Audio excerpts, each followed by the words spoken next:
በአንድ ቀን ታኅሳስ 8 ቀን ታላቅ ተአምር ተደረገ። በዚህች ሀገር አንድ ሰው ነበረ። ይኸውም ሰው ዝንጀሮ ወደ እህል እንዳይገባበት ከጓደኛው ጋር ከገደል ተቀምጦ ይጠብቅ ነበረ። ከታችም መዝሙረ ዳዊትን ሲደግም የአባታችንን ድምፅ ሰማ። አባታችን እየጸለየ ከገደሉ በታች በዋሻ ውስጥ ሳለ ይህ ሰው ከእኔ በታች ምንድን ነው ያለው? ሰው ነው ወይስ ጋኔን ብሎ በዛ በያዘው ወንጭፍ ድንጋይ ወርጉሮ ከመጽሐፉ ላይ አሳረፈ። በዚህን ጊዜ አባታችን ደነገጠ። ይህንን በወንጭፍ ድንጋይ መጥቶ የመጽሐፌን ገበታ የሰበረብኝን ሰው አሳየኝ ብሎ ረጅም ጸሎትን ጸለየ። መልአኩም ይህንን ሰምቶ ያን ሰው ከገደሉ በታች በፊት ለፊቱ ወረወረው። ያም ተወርውሮ ወደቀ፣ ወገቡም ተቆረጠ፣ ሰውነቱም በየክፍሉ ተለያይቶ ለየብቻው ወደቀ። ያም ሰው ድንገተኛ የመቅሰፍት ሞት ሞተ። ነፍሱንም የጨለማ አጋንንት እያዳፉ ወሰዷት። አባታችንም ስለዚህች ነገር እጅግ አደነቀ። ዳግመኛም የሞተውን ሰው ያነሳለት ዘንድ ረጅም ጸሎትን ጸለየ። ከዚህ በኋላ አዳኝ በሆነች በመስቀል ምልክት በሰውየው ሬሳ ላይ አማተበ። ነፍሱን የያዟት መላእክተ ጽልመትንም ወደ ሲኦል ይዘዋት እንዳይሄዱ አውግዞ ከፊቱ አቆማቸው። ከዚህ በኋላ ፊቱን ወደ ሰማይ አንቅቶ ወደ እግዚአብሔር ጸለየ። በሞተውም ሰው ላይ የራሱን መጠምጠሚያ ጣለበት። በዚያም ጊዜ ሟቹ ዓይኖቹን አርገበገበ። ከዚህም በኋላ ከሞት ወደ ሕይወት መልሶ አስነሳው። ያም ሰው በአባታችን ጸሎት ጥላ ድኖ ምንም እንዳልነካው ጤነኛ ሆነ። በጉልበቱም ወድቆ በፊቱ ሰግዶ ስለመነሳቱ እጁን እግሩን ሳሙ። አባታችንም የጻድቃንና የኃጥአን ኑሯቸው እንደምንድን ነው ብሎ ጠየቀው። ያም ሞቶ የተነሳ ሰው በሰማይና በምድር የሆነውን ሁሉ ነገረው። ያም ቢጻፍ ኖሮ 150 መዝሙረ ዳዊትን የሚያህል ነው። በእርሱ ጸሎት ሞቶ ለተነሳው ሰው መሞትና መነሳትን ለማንም አትንገር፣ ነገር ግን በመጨረሻው ዘመን ይህ ተአምር ይገለጣል። በዚህ ጎዳና ሂድ፣ እርሷም ወደ ቤት ታደርሳለች አለው። ያም ሰው ልዑል እግዚአብሔርን እያመሰገነ ይህንንም ቅዱስ አባታችንን እያደነቀ አስቀድሞ መውደቁንና መሞቱን ዳግመኛም መነሳቱን አስቦ በደስታው ጎዳናውን ሂዶ ከቤቱ ደርሶ ገንዘቡን ሁሉ መጽውቶ ተመልሶ ወደ ገዳም ገባ። በአባታችንም በአቡነ እስትንፋሰ ክርስቶስ እጅ መነኮሰ። ለእርሱም ደቀ መዝሙር ሆኖ ሕጉንና ስርዓቱን ጠብቆ እስከሚያርፍበት ጊዜ ድረስ ኖረ። ሞቶ ከተነሳ በኋላ በመልካም አገልግሎት 60 ዓመታትን ኖረ።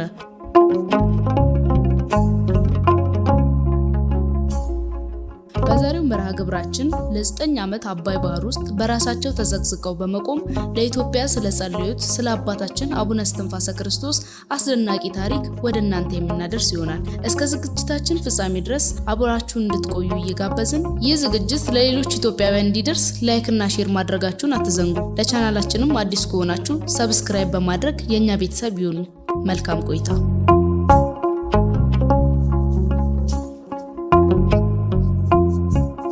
አባታችን የእስትንፋሰ ክርስቶስ የልደቱ ቦታ ዳውንት ጸወን አባይ ይባላል።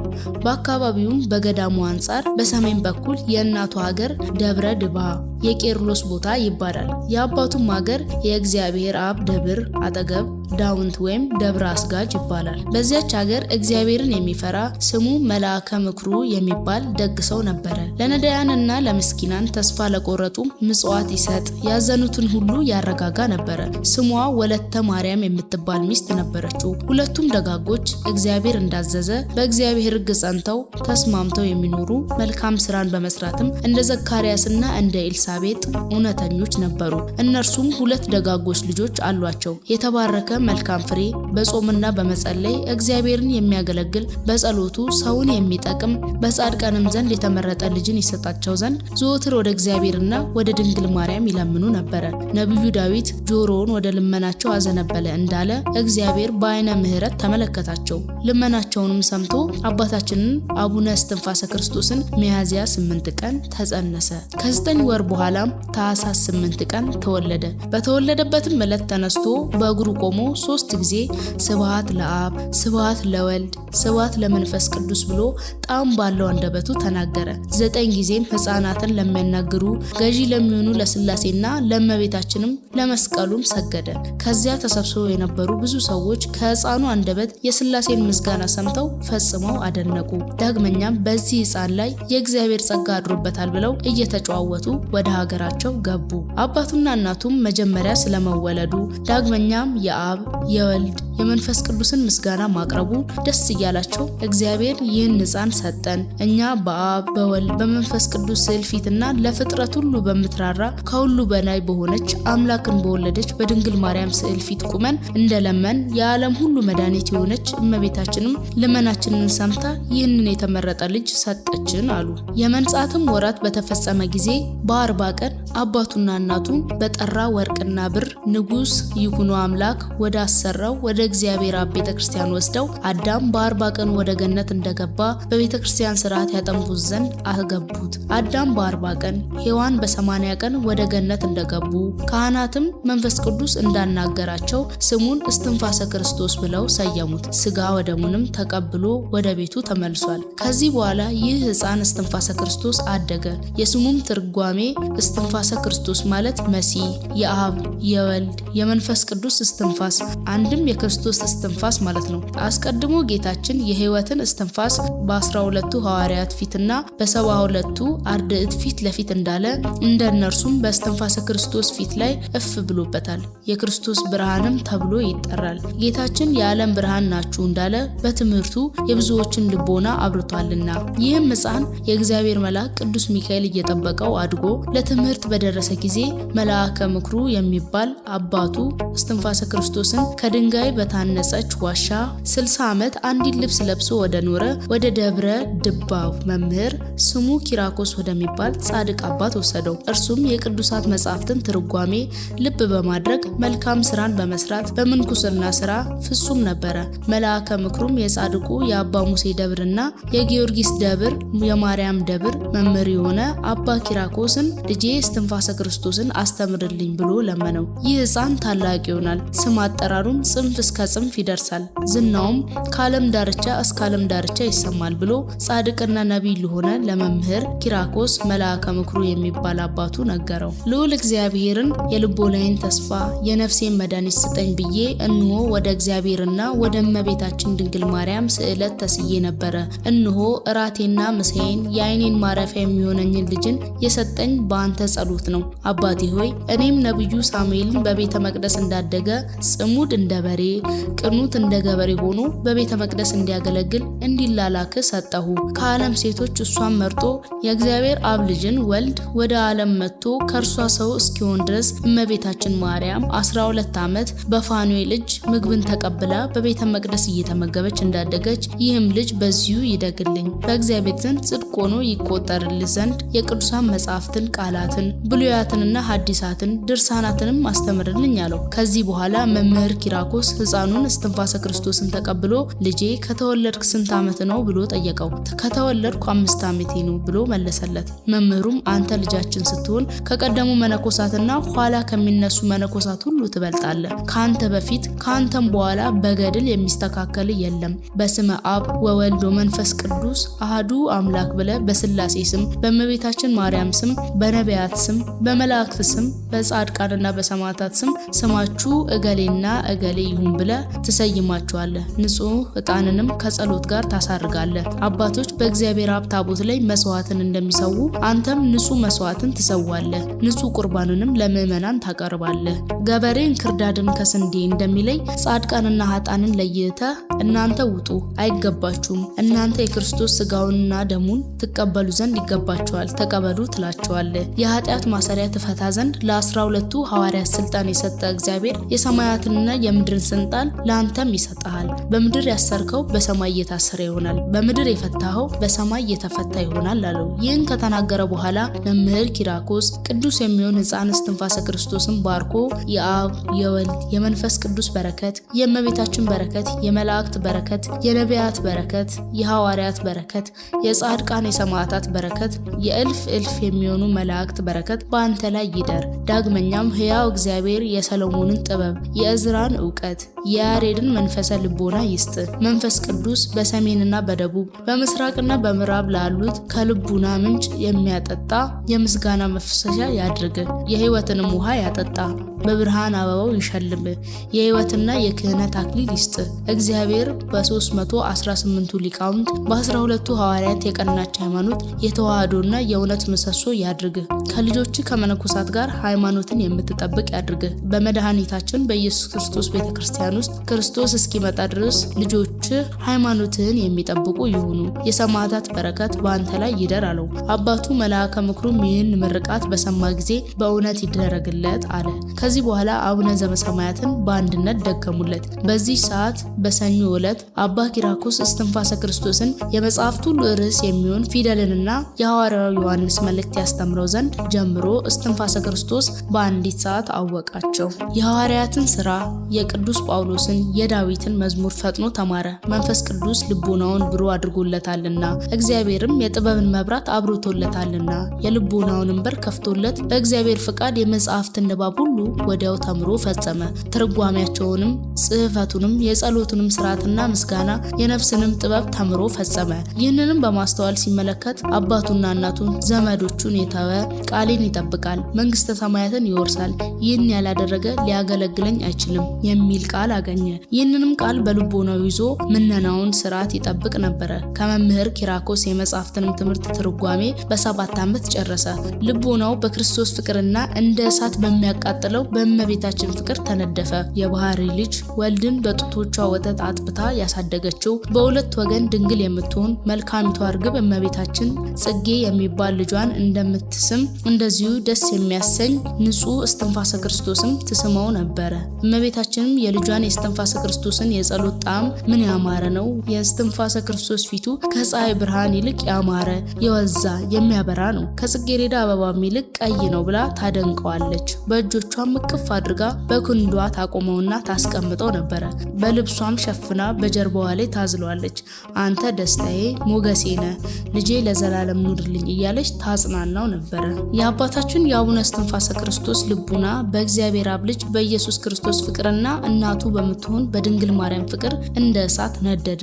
ስለዚህ መዝሙረ ዳዊትን በሚደግምበት ሰዓትና ውዳሴ ማርያምን በሚደግምበት ጊዜ ልቡናውን ፈጽሞ ይመሰጣል። የጻድቃንን ገድል በሚያነብበት ጊዜ መንፈሳዊ ቅንዓትን ዘወትር ይቀና ነበረ። በመንፈሳዊ ተጋድሎ ቅኑት እንደ በሬ ጽሙድ እንደ ገበሬ ሆኖ የምንኩስናን ስራ መስራት ይወድ ነበረ። እንደ እሳት ወላፈን ፈጥኖ የሚያልፍ የዚህን ዓለም ጣዕም በመናቅ ሕሊናው እንደ እሳት ነደደ። በተሰዋው በግ በእግዚአብሔር አብ ልጅ ፍቅር የተነሳ አንደበቱን የ46 ብሉያት መጻሕፍትንና የ35 ሐዲሳትን መጻሕፍት አንባቢ አደረገ። እርሱም በምድር ቁጥራቸው 81 ነው። የአንደበቱን መንቀሳቀስ መዝሙረ ዳዊትንና የእግዚአብሔርን ቃል ሁሉ ገንዘብ አደረገ። ደግሞም የመላእክትን ንጽሕና የቅዱሳንን የትሩፋታቸውን ተጋድሎ ልማድ አደረገ። መዝሙረ ዳዊትን በማንበብ ዘወትር ይተጋ ነበረ። 7 ጊዜ በመዓልት 7 ጊዜ በሌሊት በየዕለቱ 150 መዝሙረ ዳዊትን ያደርስ ነበረ። በአንድ አምላክ አምኜ በአብ በወልድ በመንፈስ ቅዱስ ስም ፊቴን በትምህርተ መስቀል አማትባለሁ ብሎ ጸሎትን በጀመረ ጊዜ እጁን ይዘረጋ ነበረ። ያን ጊዜ ወጥመዳቸውን ያጠመዱ አጋንንት ወጥመዳቸውን ጠቅልለው በነፋስ ፊት እንዳለ ጢስ ተነው ይጠፋሉ፣ እየተሯሯጡም ፈጥነው ይሸሻሉ። ከዚህ በኋላ ናኩ ተከን እስከ መጨረሻ ይደግማል። ጌታችን ለሐዋርያት አባታችን ሆይ በሰማይ የምትኖር ስምህ ይቀደስ ብሎ ያስተማራቸውን እስከ መጨረሻ ከሰላመ ቅዱስ ገብርኤል ጋር ይደግማል። ቀጥሎ 318ቱን ሊቃውንት ያደረሱትን ጸሎት ሃይማኖት ይደግማል። ከዚህ በኋላ ድርሳናትን ይደግማል። ከዚህ በኋላ ቃል የጣፈጠ የመልካም መዝሙር ባለቤት የእስራኤል ንጉሥ ዳዊት ሆይ የምሳሌውን ሁሉ ትርጉም ልብ ታደርገኝ ዘንድ እግዚአብሔርንም አመሰግን ዘንድ እመቤታችን ድንግል ማርያምን አመሰግናት ዘንድ ወደ እኔና ጮፌ ስለ ኃጥአን ስለ ጻድቃን የሚነገረውን መዝሙረ ዳዊትን እደግማለሁ። ጣዖትን በሚያመልኩ በዝንጓን ምክር ያልሄደ ንዑድ ክቡር ነው በማለት እኔ በአባቴ ቤት በወጣትነት ሳለው ከወንድሞቼ ታናሽ ነኝ እስከሚለው 150 መዝሙረ ዳዊት ድረስ በፍጥነት ደግሞ ይፈጽማል። መዝሙረ ዳዊትንም በሚደግምበት ጊዜ ነቢይና የእስራኤል ንጉሥ ዳዊት ከሰማይ መጥቶ 10ሩን አውታር ያሉበትን መሰንቆንና በገናውን ይደረድርለትና ፈጽሞ በማስደሰት ያነጋግረዋል። ከዚህ በኋላ የሙሴን ጸሎትና የነቢያትን ምስጋና የተመሰገነ ምስጉን የሚሆን እግዚአብሔርን እናመስግን ብሎ እስከ መጨረሻው 15ቱን የነቢያትን ጸሎት ይፈጽማል። 13ቱ ነቢያት ወደ እርሱ መጥተው ይሰሙታል፣ ይባርኩታል፣ ይቀድሱታል፣ የተሸሸገውን ምስጢር ይገልጹለታል። አስቀድሞ የተደረገውን ወደፊት የሚመጣውን በመጨረሻው ዘመን የሚደረገውን ምስጢር ሁሉ ይነግሩታል። ከዚህ በኋላ የንጉሱ የሰለሞን 5ቱን ምስጋናዎች ማንበብ ይጀምራል። ንጉሱ ሰለሞንም ወደ እርሱ መጥቶ ሲያነብ ይሰማዋል። የሰለሞንም መኃልይን በፈጸመ ጊዜ ሰለሞን የሥጋና የመንፈስን ጥበብ ያስተምረዋል። ከፈጸመ በኋላ እናታችን ቅድስት ድንግል ማርያም ሆይ ለአንቺ ሰላምታ ይገባሻል፣ ከአዳኙ አውሬ ከዲያብሎስ ታድኝን ዘንድ እንማጸንሻለን። ስለ እናትሽ ስለ ሐና ብለሽ ስለ አባትሽም ስለ ኢያቄም ብለሽ ድንግል ዛሬ ማህበራችንን ባርኪልን ይላል። አምላክን የወለደች የእመቤታችን የድንግል ማርያም ጸሎት ሰውነቴ እግዚአብሔርን ታከብረዋለች የሚለውን እስከ ፍጻሜው ይጸልያል። ከዚህ በኋላ የእመቤታችን የድንግል ማርያም ውዳሴዋን ሲጀምር አምላክን የወለደች እመቤታችን ማርያም ከልጇ ከወዳጇና ከሚካኤል ከገብርኤል ከአላፋት መላእክትና ከ99ኙ ነገደ መላእክት ጋር እሱ ካለበት ፈጥና ትደርሳለች። ክቡር አቡነ እስትንፋሰ ክርስቶስ ባለበት ቦታ ታላቅ ጉባኤ ይሆናል። ከአንቀጸ ብርሃን ጋር የሰባቱ ዕለታትን ውዳሴዋን እስኪፈጽም ድረስ ሁሉም ምስጋናዋን ለመስማት ይሰበሰባሉ። ትውልድ ሁሉ ብፅዕት ይሉኛል እንዳለ ሁሉን ካደረሰ በኋላ አቡነ ዘበሰማያትን ይጸልያል። ለእመቤታችንም ይሰግዳል። መላእክትና ጻድቃን ሰማዕታትም ሁሉ ወደ ሲኦል ወርደው የአባታችንን ጸሎት ምክንያት በማድረግ በኃጢአታቸው የተፈረደባቸውን ነፍሳት ከሲኦል አውጥተው ወደ ገነት ያስገባሉ። የነፍሳትም ቁጥራቸው 70,000 ነው። ከዚህ በኋላ ቅዱሳን አባቶች በየማዕረጋቸው ባርከው ወደ ቦታቸው ወደ ገነት በገሃድ እያያቸው ይወጣሉ። እስከ 7ቱ ሰማያት ድረስ ይወጣሉ። ከዚህ በኋላ የሥላሴን መልክ፣ የእመቤታችንን መልክ፣ የጌታችን የኢየሱስ ክርስቶስን መልክ፣ የጻድቃንን የሰማዕታትን፣ የሊቃነ መላእክትን፣ የአላፋት መላእክትን መልክ ይጸልያል። በሚጸልይም ጊዜ ጻድቃን ሰማዕታት ወደ እርሱ መጥተው በማድነቅም ሰላምታን ሰጥተውት ከሱ ይሰወራሉ። አጋዕዝተ ዓለም ሥላሴም የመንፈስ ቅዱስን ሀብት የሚሆነውን ተጋድሎ ጾም መጾምን፣ መጸለይን፣ ንጽህናን፣ ትጋትን፣ ቸርነትን፣ ቃል ኪዳን በላይ በላይ እየደረቡ አጎናጸፉት፣ ሰጡት። ቆሞ በሚጸልይበትም ጊዜ ፊቱን ወደ ምስራቅ መልሶ አአትብ ገጽየ በማለት በትምህርተ መስቀል ምልክት ገጹን 3 ጊዜ ያማትባል። ወደ ሰማይ አንጋጦ እጁን ዘርግቶ ዘወትርም ይጸልያል። ክፉንም ከመስማት ጆሮውን ተከልክለዋል። ክፉንም ከማየት ዓይኖቹ ተከለከሉ። የማይረባና የማይጠቅም ነገር አይሰማም። የእግዚአብሔርን ምስጋና ሲያነብ ለከንፈሮቹ እረፍትን አይሰጣቸውም። በየቀኑ ከነግህ እስከ ማታ ሲማር ይውላል። ሌሊትም አይተኛም። ቆሞ እስከ ማታ እስከ ንጋትም ሲጸልይ የዳዊትን መዝሙር ያደርሳል። የአባታችን የአቡነ እስትንፋሰ ክርስቶስ አንደበትና የቃሉ ጣዕም እጅግ ያማረ ነው። በተራራ ላይና በኮረብታ ላይ እንደሚበቅል በነፋስ ፊትም እንዳለ ሳር እንደመረረ እንደ ሞትም ጽዋ እንደ ተላም ጥንብ የዓለምን ጣዕም ናቀ። ለመንፈስ ቅዱስ ሰረገላ ሆነለት፣ በእርሱም ላይ አደረ። በሰው እጅ ያልተሰራ የሃይማኖትን የጥምቀትን ምግባር የንጽህና መጎናጸፊያ ተጎናጸፈ። በኦሪት ሕግ ልባብ ጉንጮቹን ለበበ። ጾምና ትዕግስትን አርምሞም ልጓም ሆኑለት። እግሮቹን በሐዋርያት ወንጌል ጭንጫ ላይ ቆሙ። ቅድስት ንጽሕት ድንግል በምትሆን በማርያም ፍቅር ገመደ፣ ተጎተተ። የአሸናፊ የእግዚአብሔር ስሙን በመፍራት ሰውነቱን ይገስጻል። በጻድቃንና በሰማዕታት ጎዳና ሰውነቱን እየገሰጸ ያሮጠዋል። ከጸናች ጭንጫዋ ውሃን በማፍለቅ አናብርትና አናብስትን በማሰገድ በመኳንንትና በነገስታት ፊት ኃይልን እስከ ማድረግ በሰይጣን ላይ የነፍስና የስጋን ድንግልናን ጠብቆ ሰውነቱን በገድል ያስጨክናታል። ይኸውም የእውቀትን ብርሃን ገልጦለት የሚመራው የሚጠብቀው ድንቅ ታምር የሚያደርግለት መንፈስ ቅዱስ ነው። እርሱም ጻድቃን ደጅ የሚጠኑትን ወደ ሕይወት ተስፋ መንግስተ ሰማያት እስኪያገባ ድረስ አይለዩም። ጻድቃንም ሞት፣ ሕመም፣ ሐዘን ወደሌለበት ወደ መልካም ጎዳና ይገባሉ። ነቢዩ የጥበብ መጀመሪያ እግዚአብሔርን መፍራት ነው እንዳለ ከመምህሩ ኪራኮስ ዘንድ እግዚአብሔርን በመፍራት አደገ። የነቢያትና የሐዋርያትን መጽሐፍ ብሉያትና ሐዲሳትን ከመዝሙረ ዳዊት ጋር ተማረ። የቤተ ክርስቲያንንም ትምህርተ ሕግ ከመፈጸም ጋር ተምሮ በፈጸመ ጊዜ አበምኔቱ ኪራኮስ መርቆ ለአባቱ ለመልአከ ምክሩ ልጁ እስትንፋሰ ክርስቶስን ሰጠ። ከዚህ በኋላ አባቱ ስሙ ማርቆስ ወደሚባል ጳጳስ ክህነትን ይሰጠው ዘንድ ወሰደው። ጳጳሱም ይህን ሕፃን ባየ ጊዜ ስለ እውቀቱ እጅግ ደስ አለው። ባርኮም ዲቁናን ሾመው። እንደ ቀዳሜ ሰማዕት እስጢፋኖስ ጸጋና ክብርን የተሞላ ሆነ። ክህነትን ስለተቀበለ ከአባቱ ጋር ፈጽሞ እየተደሰተ ወደ ሀገሩ ዳውንት ገባ። ክህነትን ከተቀበለ በኋላ ወደ እግዚአብሔር አብ ቤተክርስቲያንና ወደ እመቤታችን ጽዮን ማርያም ወደ ጊዮርጊስ ቤተክርስቲያን ገባ። ስለ ቁርባን ምስጢርና የቤተክርስቲያን ስራ ስለመጠበቅ ለቤተክርስቲያን ጽሙድ እንደ በሬ ቅኑት እንደ ገበሬ ሆኖ ስለማገልገል የሚናገረውን የሕግ መጽሐፍ ሰምቶ የተልእኮን ስራ በትጋት ይሰራ ጀመረ።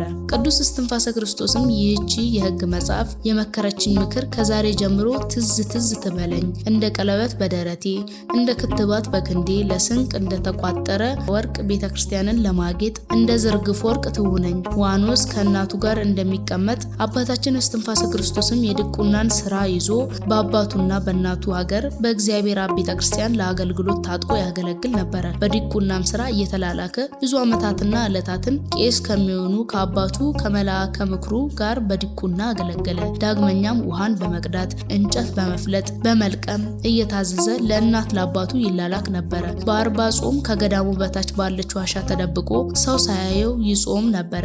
ከዕለታት በአንድ ቀን በእግዚአብሔር አብ በዓል ቀን ወደ ቤተክርስቲያን ገብቶ ሲቀድስ ወንጌል ከተነበበ በኋላ እንደ አባቶቻችን ስርዓት ንዑሰ ክርስቲያን የሆናችሁ ውጡ ሲል የማይገባቸው ያን ጊዜ ወጡ፣ የሚገባቸው የክርስቶስ ስጋውና ደሙን ተቀበሉ።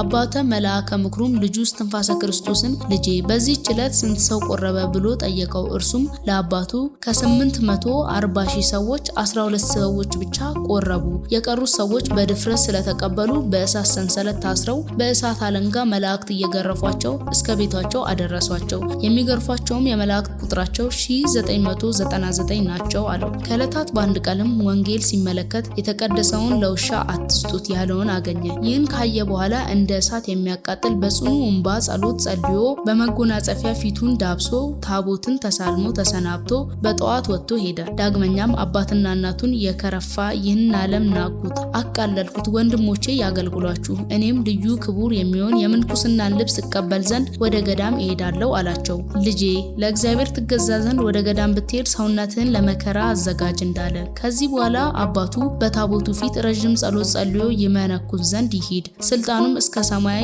ከፍ ከፍ ይላል፣ ስም አጠራሩም ከዓለም ዳርቻ እስከ ዓለም ዳርቻ ይወጣል። እነዚህም ወንድሞቹ የብዙ ይሆናሉ የሚል ቃል ከሰማይ ሰማ።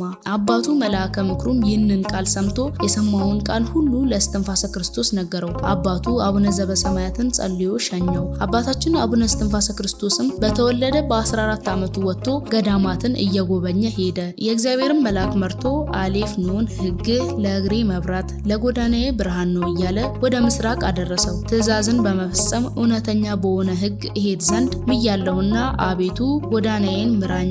9ኙን ቃላት እጠብቅ ዘንድ ጨከንኩ፣ 10 ቃላትንም አታምልክን እጠብቅ ዘንድ ስሜያኒ መሐሪ ወመስተሳህል ስላልከው ስለ ስም ብለህ ከተስፋዬ አታሳፍረኝ፣ የእውነት ቃል ከአንደበቴ አታስወግድ አለ።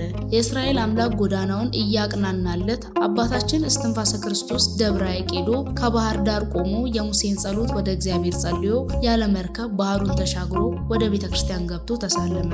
አባታችን አቡነ እስትንፋሰ ክርስቶስም የክርስቶስ ማደሪያ ቅድስት ቤተክርስቲያኖች ሰላምታ ይገባሻል ብሎ ድርሰታትን ሁሉ ጸልዮ ከዚያው አደረ። ጸሎቱና በረከቱ ከሁላችን ጋር ይሁን።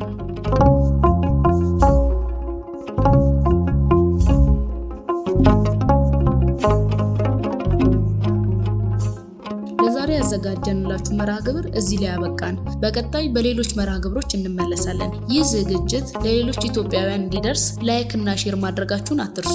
ቻናላችንንም ያልተቀላቀላችሁ ሰብስክራይብ በማድረግ ተቀላቀሉን። ቸር ጊዜ፣ ሰላም ያገናኘን።